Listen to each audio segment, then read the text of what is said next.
before Andy Dalton and the Bengals led, each other to 5 straight playoff appearances, he was a 4-year starter at TCU. He led the Horned Frogs to a 2011 Rose Bowl win and then accepted his invitation to the Senior Bowl. It was a fun time. I think that's one of those things you see a lot of the guys that you watch in college, and you get a chance to play with them. So it's fun just to be around, some of the best players in college football, getting a chance to get ready for the draft. The whole week was a fun time, and I really enjoyed it. Love that. You can see this year's collection of the best senior quarterbacks in the nation, including Heisman Trophy winner Baker Mayfield. They are all going to the Reese's Senior Bowl. That's Saturday, January 27th at 2:30 p.m. Eastern, and only right here on NFL Network. Coming up here, also on NFL Network, you can check out Jon Gruden's live introductory press conference at 3 p.m. Eastern as we send it over to the West Coast, where Jon Gruden will be making that press conference, and we send it out to Will Selva. Absolutely. Thank you, Kay. Well, he would seem to be like a guy Peter would highlight definitely in his ones to watch segments. The barely heard of but highly regarded name in league circles. The Packers naming Brian Gutekunst their new general manager as part of a revamped front office structure. Now, Gutekunst replacing longtime GM Ted Thompson. They'll have control over the roster, but the full authority to hire and fire coaches will go to team president Mike Murphy. Gutekunst has spent the past 19 years in the Green Bay front office.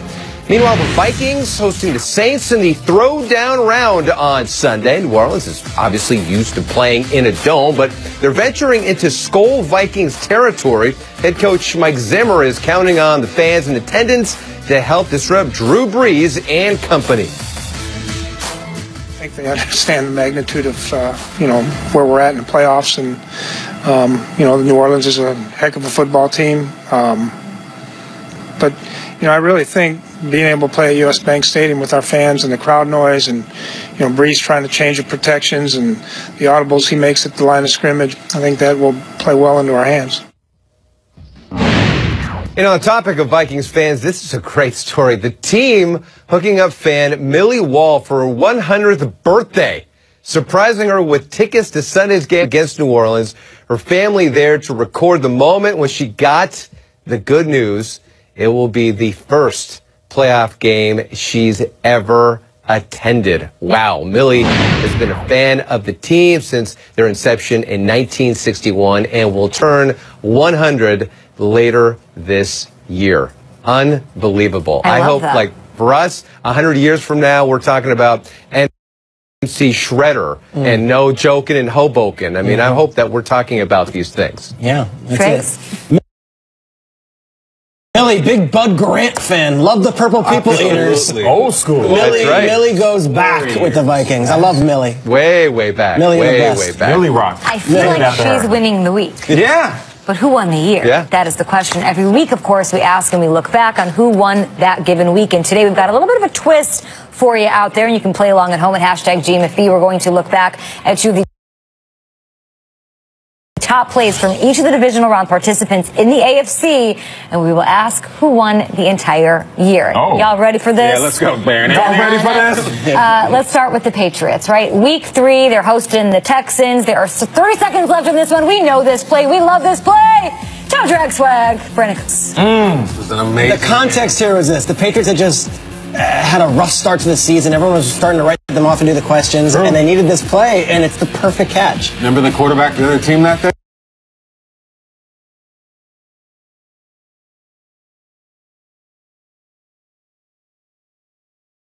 Perfect catch. It was the perfect throw. Yeah, this is great. What do we got, Kay? What do we got going up against? Game-winning 25-yard touchdown there for Brandon Cooks. Up against, this is a tough one, Mr. Ben Roethlisberger, Le'Veon Bell. Listen, he does a couple things that are sort of weird. Draker Patrick, we're really sorry we keep showing this, but it is like the filthiest stiff arm of life. Never went down. It is. Draker Patrick became Le'Veon's own personal Washington Generals this year. He's a great player, had a great career.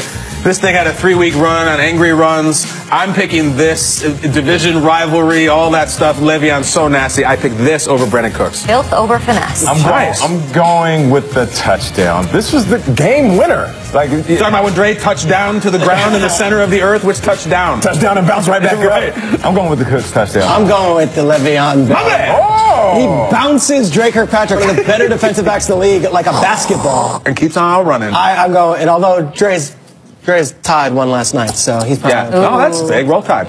You want another running back? Yeah. All right, let's advance Le'Veon Bell's stiff arm to this. Take it back to week 5. This is the first Jags-Steelers game. We're going to see another one this weekend, but the Jags are just trying to milk the clock, and here you have Leonard Fournette going. See ya! 90 yards. Is that guy showing up at Heinz Field? I remember that. That doesn't matter, though. We're looking at this right here. There's other segments for that. It surprised everybody because we didn't expect him to pull away from guys like that. We know that he's fast. We know he's explosive. But because he's such a physical back, we were all shocked. Like, whoa, wait a minute. He's faster than everybody, too? So if I got to pick one, I'm going with Le'Veon because of the degree of difficulty and how many guys he had to get through to get that play. I believe it was the longest run from scrimmage of the season, 90 yards for a touchdown. But I got to go Le'Veon. It was such a...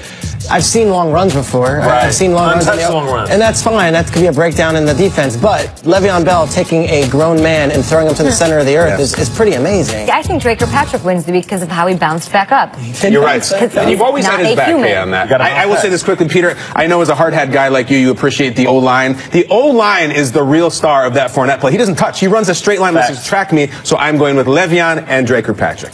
Le'Veon Bell and Dre Kirkpatrick. He took an L on that play, and then he bounced back. Right. All right, week 3 is where we're going to go with this one. Lev Bell, can you handle Marcus Mariota? Because he threw a beautiful screen to Rashard Matthews, and Rashard Matthews went and did photo shoot? The rest. I don't know. You did a photo shoot and did a little celebrating with the guys? Let's back that thing up and let's see some action. The photos are fun. But what do you guys think about that? Well, look, good luck against Le'Veon for that. Remember the Rashard Matthews play? Yeah, it was I do. I wish we would have saw that last week. If it was a Titans, we got to do plays from every team in the divisional round this year. And that was the Titans' big offensive play, a 55-yard play. We saw the celebration, but Le'Veon's winning that one. Yeah, I mean, listen, unless there was a stiff arm that we missed. Le'Veon, Titans, good season. They're still in it. Le'Veon. Yeah, I'm going Le'Veon, too. It was such a physical play. Are we going to see it now? Let's see it.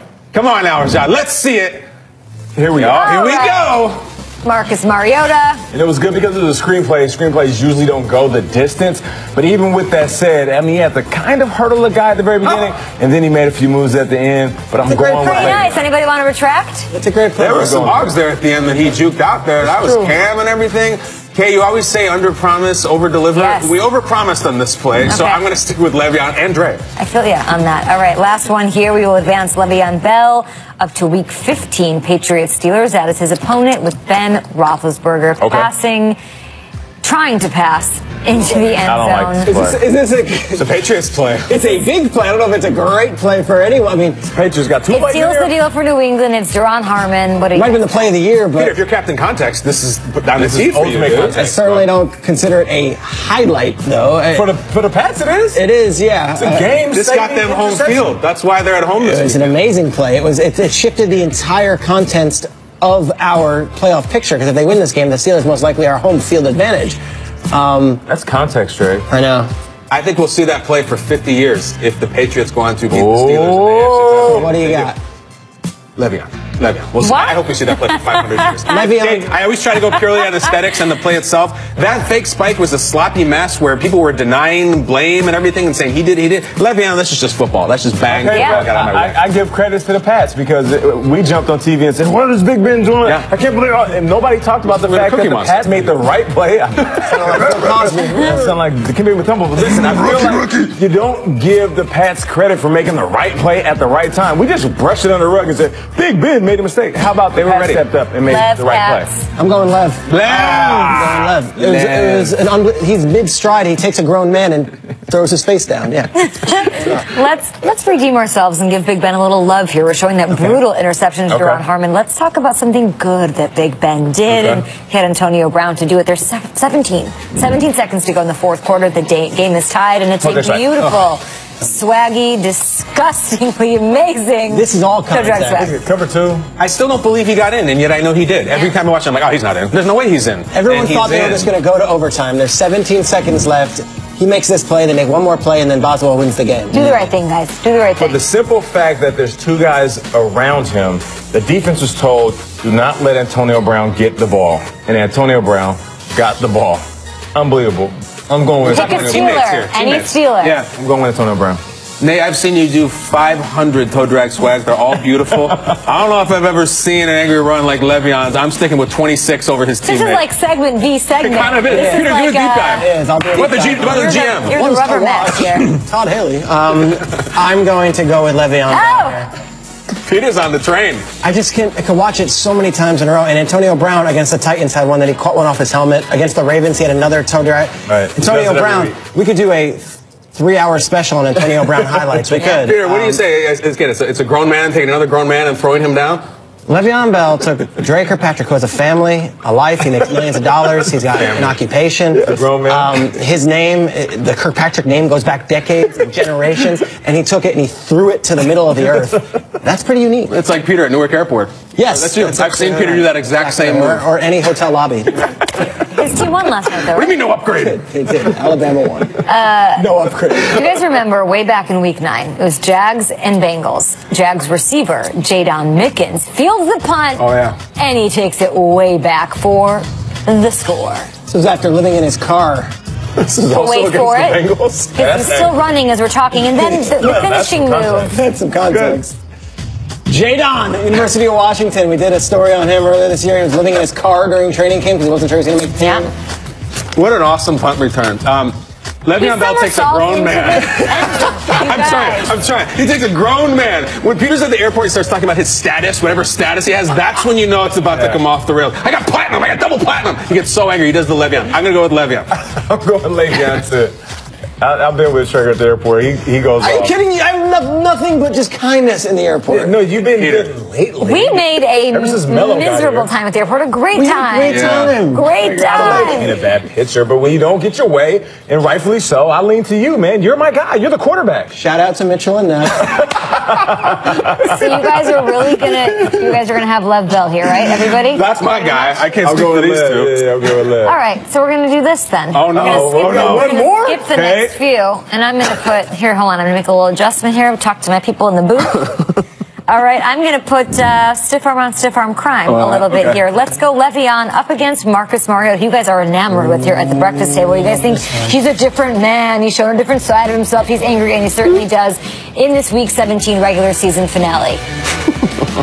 The stiff arm is okay. Now you're in a little bit of a pickle, aren't I am, you, Kay. Kyle This is a Brandt? very difficult choice you just gave me. First of all, he jukes out Calais Campbell, one of the baddest men in the league and the biggest, and then take me to church, and then as we know, he goes around and has something to say. Hey, I am taking Marcus Mariota. I never thought I would see the day or say the soundbite, but give me him over Le'Veon. I'll set mine up. Yes. 3rd and 5. Week 17, winning in. They've been in the playoffs since 2007. And last week, Connor Barwin sacked him on the same exact play to end the Rams game.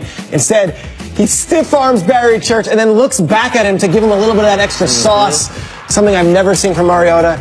Context wins the day for me. I'm going with Marcus Mariota. Punching Mariota, his ticket into the he playoffs wins there. angry run, and he's going to win the week. I'm going Mariota, too. I've seen a stiff arm before. We've seen quarterback stiff arm guys before. But him taking 3 steps and something inside his mind said, no, stop, turn around, and mug him. I'm going Mariota. So Marcus Mariota. Yes. Let's chew on that for a second. It's crazy. Won of the year. What a time to be alive. now. In the 2018 is AFC. off to some start. AFC. Okay. Yeah. Of the playoff teams. Ben, Shout out to Eminem. Right, no, it's him. Fournette, Isn't that crazy?